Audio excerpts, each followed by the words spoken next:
किसी शहर में एक कुम्हार रहा करता था। उसके घर के पास ही उसकी एक छोटी सी दुकान थी। उस दुकान में वह कुम्हार सुंदर नक्काशीदार घड़े और गमले बनाने का काम करता था। सुनो, मैंने कुछ नए डिजाइन के गमले और घड़े बनाए हैं। मैं बाजार जाकर इन्हें बेच कर आता हूँ। कुम्हार अपनी पत्नी से बोला और बाजार के लिए निकल गया। सुंदर नक्काशीदार तैयार घड़ों और गमलों को बेचकर जो भी पैसे कुम्हार के हाथ लगते, उन्हीं से वो अपने परिवार का पालन पोषण किया करता था। कुम्हार अपना काम बड़ी मेहनत और लगन से करता था, लेकिन फिर भी न जाने क्यों धीरे धीरे उसके घड़ों और गमलों के खरीदारों की संख्या कम होने लगी। सुंदर मटका ठंडा पानी, पीते इसको राजा रानी। इस प्रकार की अनेकों बातें बनाकर वह पूरी जी जान लगाकर उन्हें बेचने का प्रयास करता, लेकिन ग्राहक आकर्षित नहीं होते। ऐसे में उसे कम दाम पर अपने घड़ों और गमलों को बेचना पड़ता था। इसका नतीजा ये हुआ कि समय के साथ उसकी सारी जमा पूंजी भी खत्म हो गई। एक दिन उसे परेशान देखकर उसकी पत्नी अपने गहने उसे देती हुई बोली, सुनो, ये लो और इन्हें बेचकर जो भी मिले वो ले आना। कुछ दिन तक गुजारा तो चल ही जाएगा इससे। नौबत ये आ गई कि उसे अपना घर चलाने के लिए अपनी पत्नी के गहने तक बेचने पड़ गए। इन सभी कारणों से कुम्हार बहुत उदास रहने लगा। उसे दिन रात उदास देखकर उसकी पत्नी उसे दिलासा देती हुई बोली, सुनो, परेशान मत हो, ऊपर वाले पर भरोसा रखो, सब ठीक हो जाएगा। भगवान हमारी मदद जरूर करेंगे। पत्नी की ये बात सुनकर कुम्हार झूठ मूठ का मुस्कुरा देता और मन ही मन अपनी इस दशा को सोचकर चिंता में डूब जाता। उसे लगता था कि अब उसके दिन नहीं बदलेंगे। एक समय ऐसा आया जब कुम्हार की दुकान पर केवल एक घड़ा और एक गमला ही बाकी रह गए। वह बोला, ओह, बस यही दिन देखना शेष रह गया था। क्या करूं, किसे बताऊं? अब तो घड़े और गमले बनाने वाला मेरा चाक भी टूट फूट चुका था और अन्य औजार भी ठीक नहीं रह गए हैं। मुश्किल इस बात की भी है कि गमले और घड़े को खरीदने वाला भी कोई नहीं आ रहा। जब कई दिनों तक कोई ग्राहक नहीं आया तो कुम्हार उन दोनों चीजों को लेकर बाजार की ओर चल दिया। बाजार में पहुंचकर उसने आवाज लगाई, देखो घड़ा कितना गुणकारी, पास न आती कोई बीमारी। आखिरकार बाजार में कुम्हार का घड़ा और गमला दोनों ही बिक गए। उन्हें बेचने के बाद उसे जो पैसे मिले, कुम्हार ने उससे घर का जरूरी सामान खरीदा और घर वापस आने लगा।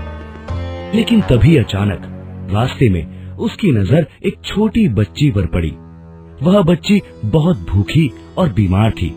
वो हर आने जाने वाले से कह रही थी, कुछ पैसे दे दो, मुझे कोई कुछ पैसे दे दो, बहुत भूख लगी है, घर पर खाने के लिए कुछ भी नहीं है।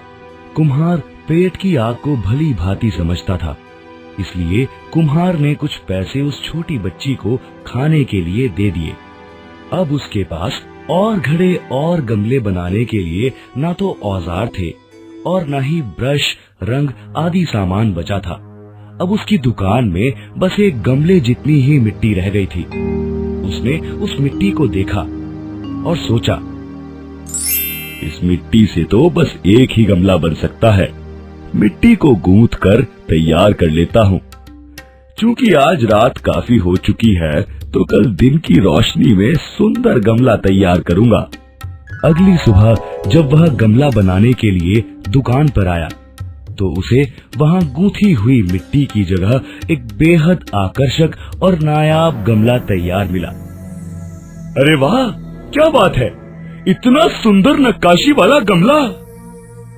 गमले को देखकर उसने कहा। वह गमला इतना खूबसूरत था कि कुम्हार उसे देखकर हैरान था। वह मन ही मन बोला, मैंने इतना अद्भुत और सुंदर गमला अपने जीवन में आज तक नहीं देखा है। कुम्हार ने उस गमले को उठाया और फौरन बाजार की ओर रवाना हो गया। वो गमला इतना खूबसूरत था कि कुम्हार को उसकी अच्छी कीमत हासिल हुई। भाई वाह, आज बहुत दिनों के बाद हम दोनों पेट भर कर खाना खाएंगे। कुम्हार खुश होकर बोला।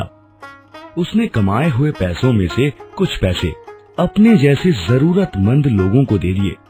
बाकी जो बचे उसने उससे घर के सामान के अतिरिक्त नया चाक, ब्रश और रंग इत्यादि बनाने का सामान भी ले लिया। दुकान पर आकर उसने सोचा, क्यों ना कल के लिए थोड़ी मिट्टी गूंथ जाऊं। सुबह आते ही घड़े और गमले बना लूंगा। उस रात उसने फिर गमलों के लिए मिट्टी गूंथ कर रख दी और घर वापस आ गया। अगली सुबह उसे फिर से वैसे ही खूबसूरत और नायाब गमले और घड़े तैयार मिले। उसने घर पर आकर अपनी पत्नी को ये पूरी बात बताई। कुम्हार बोला, तो ये है सारा माजरा। अब तुम बताओ कि ये सब क्या और कैसे हो रहा है। कुम्हार की पत्नी बोली, देखा, मैं कहती थी ना कि भगवान हमारी मदद जरूर करेंगे। ऊपर वाला सब कुछ देखता है। उसका ही किया है कि कोई नेक दिल हमारी इस तरह से मदद कर रहा है। अब तो रोज नए गमले या घड़ों के लिए मिट्टी गूंथकर छोड़ने और अगले दिन बने बनाए सुंदर गमले और घड़े पाने का सिलसिला ऐसे ही चलने लगा। ये लो रुपए और संभाल कर रख लो। आज बड़े साहूकार ने गमले खरीदे हैं, काफी मुनाफा हुआ है। हर्ष के साथ पत्नी को बताते हुए कुम्हार बोला। धीरे धीरे कुम्हार की स्थिति सुधर गई और उसने अच्छा पैसा भी जमा कर लिया। जब काफी दिनों तक ये सिलसिला चलता रहा तो कुम्हार की पत्नी एक दिन बोली, सुनो, मैं क्या सोच रही थी, हमें एक दिन रात को रुककर पता लगाना चाहिए कि हमारे लिए इस तरह के सुंदर और नायाब घड़े और गमले कौन बना रहा है। ये सोचकर कुम्हार और उसकी पत्नी रात को रोज की तरह थोड़ी गूंथी हुई मिट्टी छोड़कर दुकान में ही छिप गए। तभी उनकी नजर दो बौनों पर पड़ी जो खिड़की से दुकान में घुसे और खुशी खुशी जमीन पर बैठकर गमले और घड़े बनाने लगे। अपना काम करते करते वह खुशी से गुनगुना रहे थे। एक बौना कहता, सुनो बात तुम मेरे भाई, सबसे अच्छी होती भलाई। खुद से मेहनत करना सीखो, दूसरों से भी लड़ना सीखो। पूरी रात खूबसूरत गमले और घड़े बनाने के बाद वह दोनों बौने खिड़की के रास्ते से ही वापस चले गए। कुम्हार और उसकी पत्नी आश्चर्यचकित होकर पूरी रात उन्हें ताकते ही रहे। ये सब देखने के बाद कुम्हार की पत्नी ने कहा, इन दोनों बौनों ने हमारी बहुत सहायता की है, इसलिए हमें भी इनके लिए कुछ करना चाहिए। मुझे लगता है कि हमें इन्हें कोई उपहार देना चाहिए। क्या कहते हो तुम? इस पर कुम्हार ने अपनी सहमति जताते हुए अपनी पत्नी से पूछा, बताओ, आखिर हम इन्हें ऐसा क्या दे सकते हैं जिससे इन्हें खुशी मिले।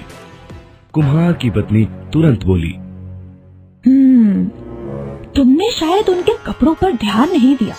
उनके कपड़े काफी पुराने हो गए हैं और हाँ, अब सर्दियाँ भी आने वाली हैं, तो मैं उनके लिए सुंदर सी ऊन की टोपियाँ और नए कपड़े सिल लेती हूँ। कुम्हार बोला, हाँ, ये बिल्कुल सही रहेगा।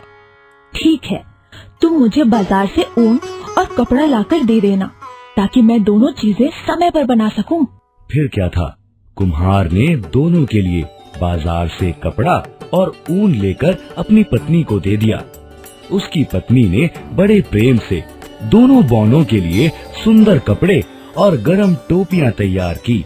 बाद में उन्हें ले जाकर दुकान में रख दिया और उस रात उन्होंने गूंथी हुई मिट्टी नहीं छोड़ी।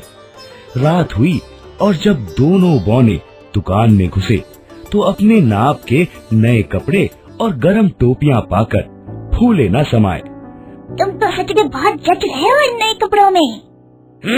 तुम भी पूरे राजकुमार लग रहे हो मेरे भाई। वे दोनों नए कपड़े और अपनी अपनी टोपी पहनकर खुशी खुशी वहाँ से चले गए। उस दिन के बाद से कुछ दिन तक कुम्हार और उसकी पत्नी ने गौर किया कि जो गूंथी हुई मिट्टी वह दुकान में छोड़ते हैं वो वैसे ही पड़ी मिलती है। उन दोनों ने इस बात को समझ लिया कि अब बौने उनकी मदद के लिए वहां नहीं आएंगे। अब उनकी आर्थिक स्थिति काफी सुधर चुकी है और अब उन्हें अपना काम खुद ही करना होगा। इसके बाद कुम्हार भी सुंदर घड़े और गमले बनाकर बाजार में बेचने लगा। कुम्हार द्वारा बनाई जाने वाली चीजें अब लोगों को बहुत पसंद आने लगी और उसका काम अब अच्छा चलने लगा।